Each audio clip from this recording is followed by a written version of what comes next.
കേന്ദ്രമന്ത്രിയുടെ പ്രഖ്യാപനം തീർച്ചയായിട്ടും സ്വാഗതാർഹമാണ്. ഇന്ത്യ പോലെ പരിഷ്കൃതമായ നക്സലിസം അല്ലെ മാവോയിസം ആളുകളെ കൊന്നു തള്ളുക എന്നുള്ള വലിയ ചർച്ചാ വിഷയമാണ്. പക്ഷെ അഭിനന്ദനമന്ത്രി പോലെ 2010 വേരോടെ ഇറങ്ങാൻ കഴിയുമെന്നൊരു പ്രതീക്ഷയൊന്നും എനിക്കില്ല. കാരണം ഇവരുടെ ഒരു ആശയപ്രചരണം വളരെ വ്യാപകമായി അവർ നടത്തുന്നുണ്ട്. അത് നമ്മുടെ യുവതലമുറയിൽ ഉൾപ്പെടെ ആളുകളെ സ്വാധീനിക്കുന്നുണ്ട്. അവർക്ക് പുതിയ റിക്രൂട്ട്മെന്റുകൾ കുറവാണെന്നാണ് എൻ്റെ ഒരു അന്വേഷണത്തിലും അന്വേഷണ ഏജൻസികളിൽ നിന്നൊക്കെ കിട്ടുന്നവരും പുതിയ റിക്രൂട്ട്മെന്റുകൾ അവർക്ക് കുറവാണ്. പക്ഷെ അവരോട് മാനസികമായ അനുഭവമുള്ള ധാരാളം ആളുകൾ നമ്മുടെ പുറത്തുണ്ട്. അപ്പം അതുകൊണ്ട് തന്നെ അവർ ഒരു പ്രത്യക്ഷത്തിൽ ഒരു ആക്രമണത്തിലേക്കോ അല്ലെങ്കിൽ ഒരു ആക്ഷനിലേക്കോ ഈ പറഞ്ഞ തരത്തിലുള്ളതിലേക്കോ പോകണമെന്നില്ല.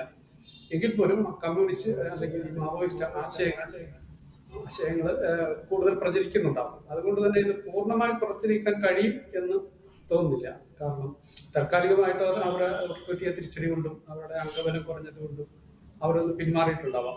അവര് പൂർണ്ണമായി മാറി എന്ന് നമുക്ക് ഒരിക്കലും കരുതാനാവില്ല. കേരളത്തിൽ പോലും അവർക്ക് വേരുകളുണ്ട് എന്ന് തന്നെയാണ് എനിക്ക് മനസ്സിലാകുന്നത്.